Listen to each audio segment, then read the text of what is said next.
There was nothing consistent about it, but the Buffalo Bills made their share of big plays and beat the Colts by 10. We're breaking it down for you today on Locked On Bills.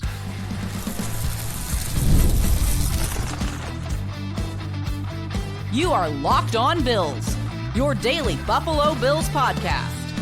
Part of the Locked On Podcast Network, your team every day. What's up, Bills Mafia? It's Joe Marino, author of Go Bills and Buffalo's Run, also the co-host of the Locked On NFL Scouting Podcast, and I'm your host of Locked On Bills. I want to thank you for making Locked On Bills your first listen every day, and a big welcome and shout out to our everydayers. You know who you are. Those of you who never miss a single episode, I appreciate y'all being here very, very much. I'd also like to invite you to subscribe or follow for free on YouTube or wherever you listen to podcasts. We're part of the Locked On Podcast Network, your team every day. This episode is brought to you by Prize Picks. Go to prizepicks.com/LockedOnNFL and use code LockedOnNFL to win $50 instantly when you play $5. Happy Victory Monday to you. The Buffalo Bills defeated the Indianapolis Colts 30-20 and improved to 8-2 on the season. This is the Bills' best record through 10 games since 1993. It's the best start of the season yet through 10 games in the Josh Allen era. And oh, by the way, it's the Bills' fifth win in a row since dropping back-to-back games to the Ravens and Texans. The good news, the Bills still haven't played their best football. There was an ugly feel to this win, right? A game where the Bills probably should have won the game by 3 scores. The Colts score a touchdown with 8 seconds left to make it a 30-20 win instead of a 30-13 win. And so in a game where, you're shorthanded on offense, defense is far from consistent, but makes a bunch of big plays, you go and get a 10-point win on the road against a team in the Colts that's a solid football team that has not had a single game decided by more than 1 score yet this year. The Bills beat them by 10. It's a good win. It's a good win for the Bills. So let's talk about it. We'll get into things I liked, things I didn't like. What's next? The Chiefs, I heard that's next on the schedule. I'll give you some thoughts about that here later in this episode. Let's talk about this Colts game. And I want to start with things I liked on offense. And it's kind of crazy to think that the Bills' offense was sluggish. They didn't play their best. They had injuries and players that missed time, but still came away with 21 first downs. They still went 9 of 17 on possession downs, 53% on possession downs, 415 yards of offense. That's the second most they've had all season, behind only the Seattle game. They scored 30 points. I know the defense contributed with a defensive touchdown. And you did this with no Coleman, no Cooper, no Kincaid for the majority of the game. Kind of figured it out. And I think this was an offensive performance for the Bills that wasn't about any one player having a monster game. There's certainly players that contributed and were meaningful, but it was about moments for me for the Bills offense. Talk about the first touchdown drive, which came after the Colts score 13 unanswered points to go ahead 13-10. Of course, the Bills had a Taron Johnson pick 6. They get a field goal. Their first offensive touchdown drive is after, in the possession before, Josh Allen throws an interception on the first play, sandwiched in between 10 points for the Colts on a field goal and touchdown drive. And the Bills go 8 plays, 70 yards for a touchdown. And they got out of their own way. They were 2nd and 16. Deion Dawkins' false start. They're backed up. On a 2nd and 16, Josh Allen finds Mack Hollins down the field for a conversion. Then a beautiful throw over the shoulder to Dawson Knox. A great catch, great throw. And then Josh Allen runs it in from 13 yards out. The Bills go up in that moment, as opposed to kind of feeling like things were maybe getting away a little bit. The Bills wind up going up by 4 there. So it was 13-10. The Bills score a touchdown. They go up 17-13. Then the defense gets a 3 and out when the Colts have a chance to double dip, right? The Bills get the ball first to start the game. The Colts get it first at the half. They get the ball there late in the second quarter. You're thinking, well, here's their chance. They get the ball up against the half. They get the ball coming out. Maybe the momentum could swing, and the Bills get that 3 and out, and then they get the ball back and have a field goal drive to go up 20-13 at the half. That field goal drive was a big deal. Again, they start the drive behind the sticks. They have a Dawkins false start again. That takes them to a 2nd and 9 after getting a good play on first down. A big 3rd down conversion to Ty Johnson. Another 3rd down. Josh Allen rolls to his right, finds Mack Hollins down the field for a massive gain. And the Bills wind up getting a field goal there to extend their lead to go up 20-13 at halftime. I thought they had a big statement drive later in the game to kind of put it away. Bills are up 10 with 9:46 left in the game. The Bills go 13 plays, 84 yards. And again, we're behind the sticks. They start that drive with a couple of holding calls. And Josh gets a big scramble on 2nd and 19. Big scramble. 3rd and 8. Josh Allen finds Khalil Shakir for a 30-yard catch and run. That was huge. Another big completion to Mack Hollins. Another one to Ty Johnson. It's 3rd and 3. Josh Allen runs for 7 yards. And then James Cook scores from 2 yards out to put the Bills ahead 30-13 late in the fourth quarter. Nothing consistent about the performance. We'll get into some of the things I didn't like. Obviously, some turnovers and just overall inconsistency offensively. But when they had to have it, they figured it out. They had some big moments here in this game and 2 massive drives in particular under tough circumstances that the Bills kind of found a way. Shout out to James Cook. Workman-like day, 19 carries, 80 yards, gets the touchdown there at the end. I thought he ran the ball hard. And there was a short yardage run early in the game that he winds up taking, I think, for 20 yards where they came in with weak tackle attempts. And James said, okay, I'm going to run right through that and get a bunch of yards. I thought Mack Hollins was big in this game. Needed somebody at receiver to step up with no Keon Coleman, no Amari Cooper. Mack Hollins, 4 catches on 4 targets for 86 yards. They all felt very clutch and important to me. Khalil Shakir, 6 for 58, kind of doing his thing, yards after catch. That 30-yard play was as big of a moment in this game as you'll find. Dawson Knox, 2 catches for 40 yards, including that over-the-shoulder reception that set up the Bills' first offensive touchdown. Curtis Samuel was involved early in this game. I didn't do much later on, but 4 catches for 35 yards. For Curtis Samuel, that's kind of a big deal. Especially early on, Josh was able to find him and get a little bit of rhythm. Ty Johnson in the passing game, 3 catches for 32 yards, all big catches. And it looked like Kincaid was going to have a big night. Of course, he goes down with a knee injury. Had 2 catches for 24 yards, and unfortunately, Josh missed him. He was wide open down the right sideline. Nobody near him, and Josh kind of overthrows that ball.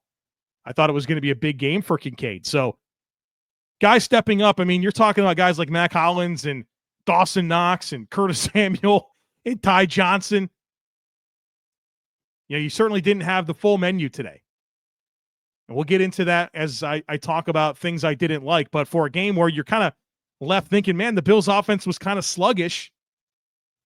Things felt hard at times. They still found ways in big moments to make the necessary plays, have over 400 yards of offense, be 53% on possession downs, get 21 first downs. There's still a lot of good. I know that maybe you're coming out of this game feeling, man, I don't love the way the Bills offense played. Well, remind yourself of the context, and I'll take being upset over 10-point wins on the road when your most important playmakers in the passing game aren't available all day long. Now, it wasn't without blemish. We'll talk about that on the other side of it. In addition to plenty of things that I liked on defense, plenty of things that I liked on special teams. A lot more to unpack here as we celebrate Victory Monday. Bills 30-20 winners over the Indianapolis Colts. Folks, be sure to stick with me. Our friends over at 5 Hour Energy know that being a passionate football fan isn't just a hobby, it's a way of life. It takes a lot of energy to power through all-day tailgates, touchdown celebrations, or an agonizing overtime game, which is why they created the Stand the Fan 5 Hour Energy Shot with a special flavor called Fan Fuel. The energy shot made just for super fans like you, the fans who are first in the parking lot and the last to leave. We see you. 5 Hour Energy knows that no matter what team you're rooting for, being a fan requires heart, soul, and a whole lot of energy. Whether you're prepping for a big tailgate or ironing your jersey, your game day to-do list is always a mile long. That's why the limited edition Stan the Fan 5 Hour Energy Shot is here to help keep you fueled throughout the season. What's your fan fuel this week? Whatever it is, do it with a 5 Hour Energy. Available on 5hourenergy.com, shipped nationwide. Prize Picks is the best place to get real money sports action. With over 10 million members and billions of dollars in awarded winnings, Prize Picks has made daily fantasy sports accessible to all. All you do is pick more or less on at least 2 players for a shot to win up to 100 times your cash. Run your game all season long on Prize Picks. I personally love that Prize Picks always puts their members first. So withdrawals, they're fast, safe, secure. When my picks hit, I can get money in as quick as 15 minutes. And Prize Picks now offers Venmo for quick and easy deposits and withdrawals into your account this season. So download the app today and use code LOCKEDONNFL to get $50 instantly after you play your first $5 lineup. Again, download the app today. Use code LOCKEDONNFL to get $50 instantly after you play your first $5 lineup. Prize Picks, run your game. Let's talk a little defense here. And we'll talk about things I liked on defense. Big plays. Big plays. The Bills are a big play defense. They got big plays in this game. Nothing consistent about the snap-to-snap execution, but they got big plays. It started on the very first play of the game. Taron Johnson, pick 6 to get things started. Joe Flacco kind of just lobs one out there. Taron picks it off, takes it to the house. Good guys are up 7-0. Fun play. The very next drive, Indy's moving the ball. And they get the Bills in a perfect situation. The Bills are selling out for a blitz. They got a screen called. Austin Johnson, the screen denier. Interception. That's his second interception in as many weeks on screenplays. Crazy, right? What a massive moment in the game where the Bills had forced a fumble a couple plays earlier. And it looks like, Brentford knocks the ball out of A.D. Mitchell's hands. Epenesa's right there, can't squeeze the ball. The Colts wind up getting the ball back, and I'm still stewing. I'm sitting there like, how did we not pick up that ball? Austin Johnson says, relax, Joe. Relax. We're good. To pick off a screen pass. Unbelievable. What a big moment that was. Fast forward, the 3rd and 1 stop on the drive before the half. So when Indy goes 3 and out, when they had a chance to do their double dip situation, 3rd and 1 stop by Greg Rousseau. No gain, and then they punt. How good's that Greg Rousseau guy, huh? Then the opening possession of the 3rd quarter. Bills are up a touchdown. Indy's got a chance here to tie it up. Taron Johnson sack on that opening possession of the 3rd quarter on 2nd down. 3rd down, you get a big-time pressure from Von Miller. They punt the ball. The next drive, Greg Rousseau strip sack. Damar Hamlin recovers the ball. And they were moving. They were moving the ball. Greg Rousseau took over that moment. And it was really interesting. If you watched it live, I didn't really understand how the ball came out. And Rousseau was coming from the defensive right. He wound up sticking out his inside hand and knocking the ball out. It was kind of a crazy play. Recovered by Damar Hamlin when they're moving the ball. The next drive, 4th and 2. Welcome back, Quinton Jefferson. Big sack to end that drive. Good coverage. Good coverage. There's no question. It's coverage sack. Quinton Jefferson gets free. Gets a sack on 4th and 2.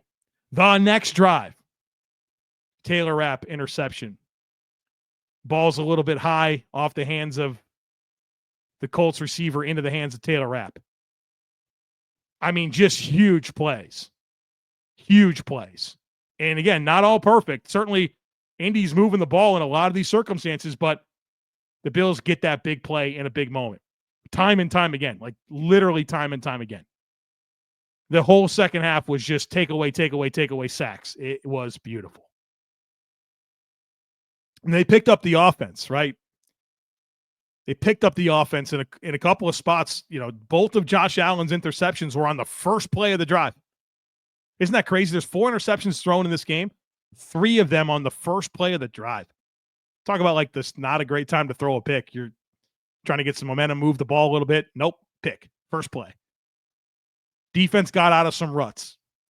Wasn't a perfect game defensively by far, but you hold them to 4 of 11 on third downs. That's good. And did you notice how the run defense got better as the game script flipped?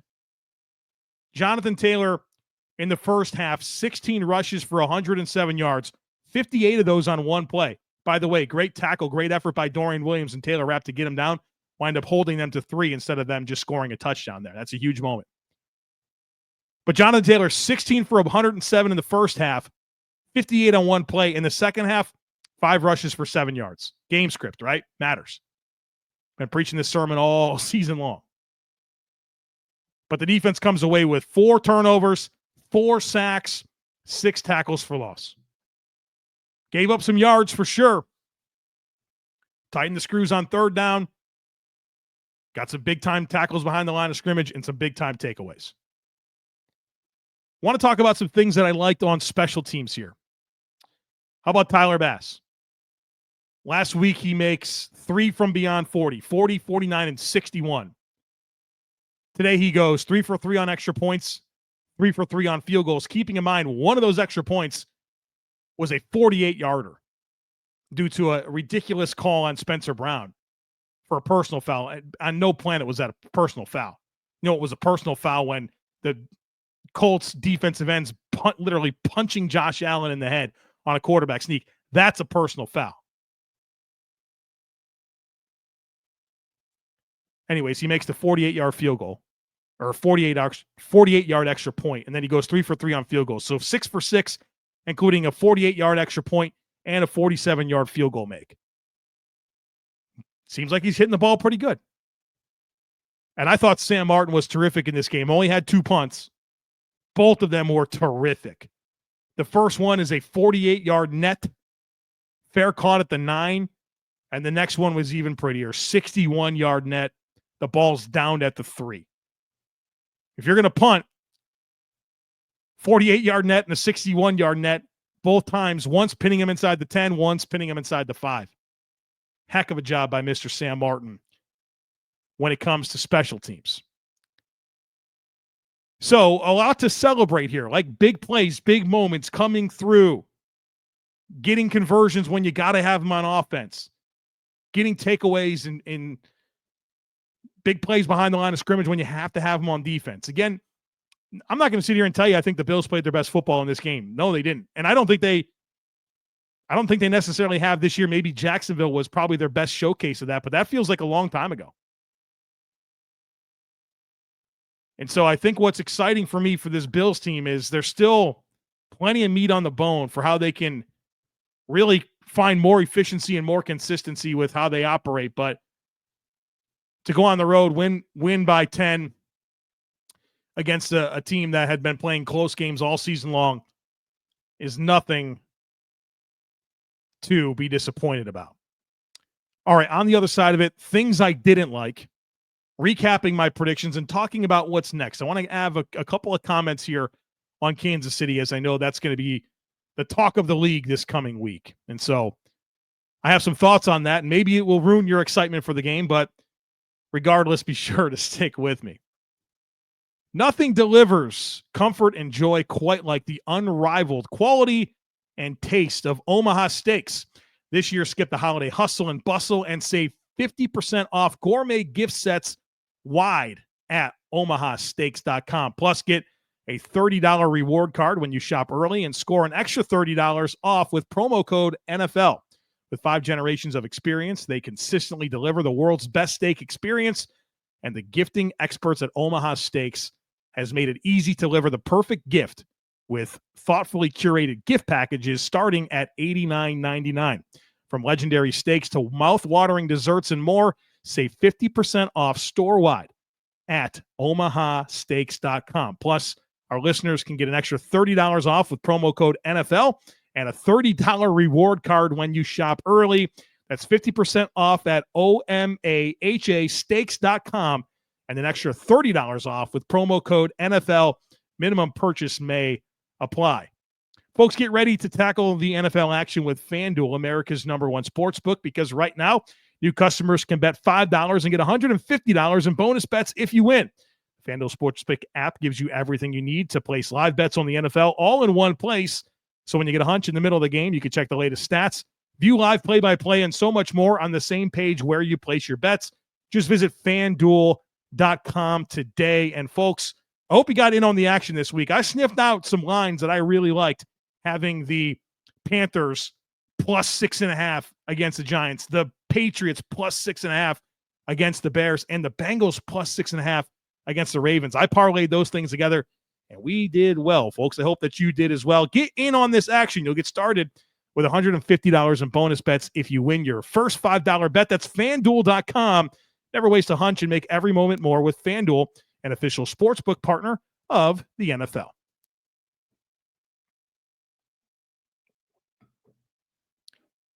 Let's talk about things I didn't like. I didn't like either of Josh Allen's interceptions, obviously.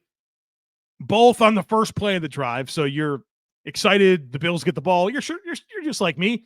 Bills get the ball. Josh Allen, you're all excited. Let's get a touchdown. Interception. The first one, Josh looks like he's hit as he's throwing the ball, and he's not able to get enough on the ball. It's underthrown, and underneath defender is able to pick off an easy pass. The second one, Josh thought he had free access, I guess, ripping it across the field, and he didn't. Kenny Moore was leveraged on the play, was able to make a great break on the ball and pick it off. Kenny Moore and Taron Johnson are two of the best slot corners in the league, and they showed you why in this game. Taron Johnson, of course, had a sack and an interception for a touchdown, some big-time tackles, a couple of pass breakups. Kenny Moore, great player in his own right, picks off that pass. But underthrow on one, and the other, Josh just he has to know that corner's there. And just absolute, talk about drive killers. Of course, an interception is a drive killer, but on the first play, not great. I thought the red zone offense was rough. I know there were 2 for 4 scoring touchdowns. Felt hard down there, right? A lot harder than it normally does. And I think this is where you're missing players. You felt it, right? No Kincaid for most of the game. No Coleman, no Cooper. It was hard down there. And, of course, Josh is able to rip a long run. And then, of course, they kind of snatched the soul of the Colts with that statement drive in the fourth quarter where Josh actually had a big 7-yard run on 3rd and 3. And so you kind of felt like that was the turning point for that red zone sequence. But it was hard down in the red zone, and you missed players down there. I think overall you had spacing issues in your passing game. We'll watch the all-22 and we'll break it down, but you could see a few instances where Josh is trying to work the ball over the middle of the field to Shakir, and it's like, well, why is Tyrell Shavers right there? Like, why is he in my screen? Like, that shouldn't be the case.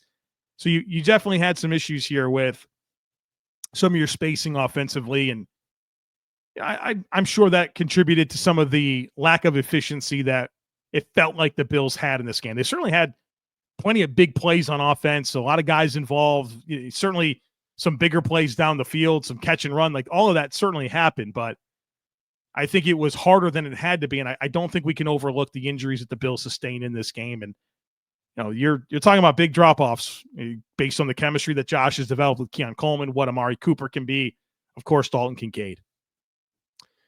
Brandon Codrington had 2 goofs in this game. First of all, he took the opening kick, and he got to the 22. And that's an 8-yard loss, folks. If you get a touchback, which he should have just taken a knee, you start at the 30. Well, the Bills started at the 22. If you take it out, you better get past the 30. It's an 8-yard loss. And then he fumbled the kick return after the Colts went up 13-10. Almost gave the Colts the ball right back and invited them to go up by 2 scores. Huge fumble recovery by Alec Anderson. And, of course, the Bills went on to score a touchdown on that drive. So that was a massive swing in the game. Alec Anderson recovering that ball. Codrington's got to protect it. I thought the snap-to-snap consistency of the defense was rough. I've already said that.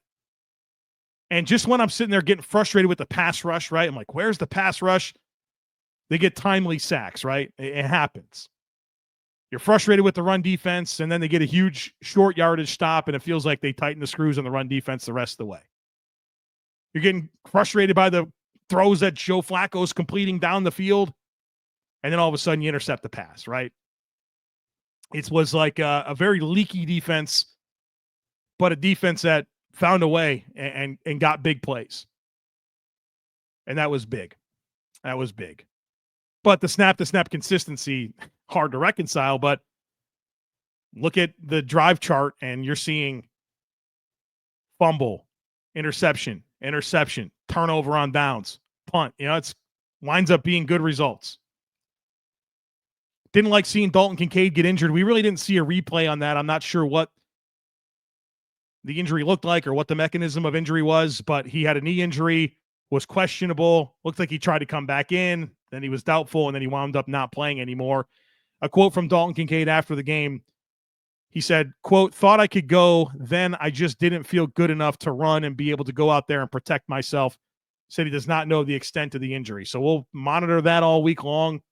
Spencer Brown left the game with an ankle injury. He returned.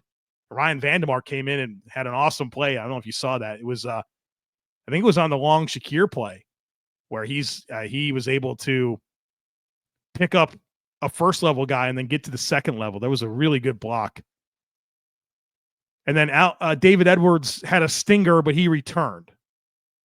So we'll see what the injury situation is. It seems like there's always a mystery injury every week. But last week we came out of that thing worried about Keon Coleman. This week we come out of this thing worried about Dalton Kincaid, and you're wondering who's Josh Allen going to have at his disposal for Sunday in Orchard Park when Patrick Mahomes and the Chiefs come to town. Real quick on my predictions, we did good this week. My first prediction was that the takeaway streak would continue. The Bills had a takeaway in all 9 games to start this year and the last 2 last year. So the streak was at 11. Now it's at 12. The Bills took care of that on the very first play and then on the next drive and a couple more times later. So Bills got that takeaway. They are doing that this year. They are getting takeaways in bunches. Number 2 is I predicted that Dalton Kincaid would have 50 yards and a touchdown. Nope. Maybe if him and Josh could connect on that one play, maybe that's a little bit different. And obviously Kincaid gets injured. So we didn't get that one right, but I think I was on track to getting that one right. Number 3, I said 6 or more catches for Khalil Shakir. Yes, he got 6. Number 4, as I said, a defensive tackle would get a sack. Welcome back, Quinton Jefferson. He's the one that comes through on this one for me. He gets a sack, so the Bills now have 4 defensive tackle sacks in 10 games now. Jefferson 1, Ed Oliver 1, Daquan Jones 2. I predicted that the Bills would win. That happened, so the predictions go 4 for 5 this week.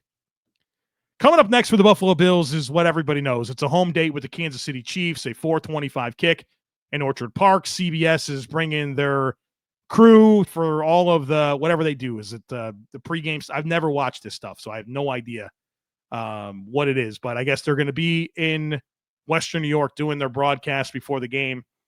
It's a big one, right? You see the momentum towards this game, and I get it. It's Bills Chiefs, 2 good teams. Allen versus Mahomes. It's always an exciting game. Playoff history is what it is. My perspective on this game is I hope the Bills win. I really do. And we're going to cover this game like I do every game. Nothing's going to be different. Trust me when I say I want the Bills to win. But my attitude towards this game is I'm going to be indifferent. The Bills beat the Chiefs the last 3 years in the regular season. They beat them the last 3 years in the regular season. Has it mattered? Nope. It has not mattered. And I think it's probably near impossible to beat the Chiefs twice in one season. So those regular season wins hadn't helped. And so if the Bills win the game, awesome, cool. I hope the Colts lose another game. The Bills are the number 1 seed. Like, that matters the most. I hope that happens. But if the Bills don't win this game, I am going to be so indifferent on it because the Bills beat them the last 3 years in the regular season, and it didn't matter in the playoffs. So, yeah, I hope the Bills win. We'll break it down like I always do. But I'm going to be completely indifferent because the last 3 years have told me this game doesn't matter. The Bills got him in Buffalo last year. Didn't matter. would have been nice if Denver couldn't have. Well, I mean, what was that field goal at the end? What was that? The blocking was horrible. The guys on the left side of the line of scrimmage, one goes to the left, one goes to the right, wide open hole. It's a blocked field goal. That ain't on the kicker. If you're mad at Will Lutz today, don't be mad at Will Lutz. Be mad at whoever's on that left side of that field goal operation. That would have been cool because then they'd had a loss and they could come to Orchard Park. The Bills win, and they'd have the tiebreaker and the same record as Kansas City, right? That'd be cool. And that feels like a missed opportunity for the Bills this season. So, yeah, indifference the word. And I'm not trying to squash the hype. I'm excited for the game. I love the competition of football. I want the Bills to win. But if they don't beat them the last 3 years, and how empty does that feel? How empty does that feel that the Bills beat this team the last 3 years in the regular season, only to lose to them twice in the postseason? Empty. Empty. That's how I feel. So, yeah, I'm indifferent about it. Then you got the bye week. Coming out of the bye, you host the 49ers. So the Bills are going to be at home here for a little while. They don't have to go on the road again until December 8th to face the Rams. And you got back-to-back road games against the Rams and the Lions. But you know what? We'll be here for you every step of the way. Locked On Bills. We're 6 days a week in season, folks. Tons of content coming your way. Don't miss anything here. Don't miss the Substack. Substack is awesome. There's a link in today's show notes. I'm writing 4 posts a week. If you have the Substack tomorrow, you're getting my big picture thoughts coming out of this game. You're going to get the all 22 review clip. So I'm probably going to do, 30, 45 minutes worth of breaking down film from this Colts game. That'll be there for you later on Monday. Plus, you get my Josh Allen weekly scouting column and my scouting matchup preview against the Chiefs, where I take every player on each team that's in the lineup. I grade them in terms of the caliber. I put you a visual graphic of a depth chart that shows you color coordinated, like what every player is in terms of what I think they are in the NFL with analysis. Don't miss it. Check out the Substack. There's a link in today's show notes to be part of that, and especially for the all 22 review breakdown that'll be there for you later in the day on Monday. So that's what I'm doing. Mondays for me are write my post-game column, spend all day in the tape, get the post up for the Substack, and get the podcast up, breaking things down as well. So busy after games, but I wouldn't have it any other way. We'll do herd mentality. Then it's crossover Thursday, getting ready for the Chiefs the rest of the week. Don't miss anything. Make sure that you're subscribed. Would love it if you took a second to rate, review, and share the podcast. Enjoy your Victory Monday. Go Bills. And I look forward to catching up with you again real soon.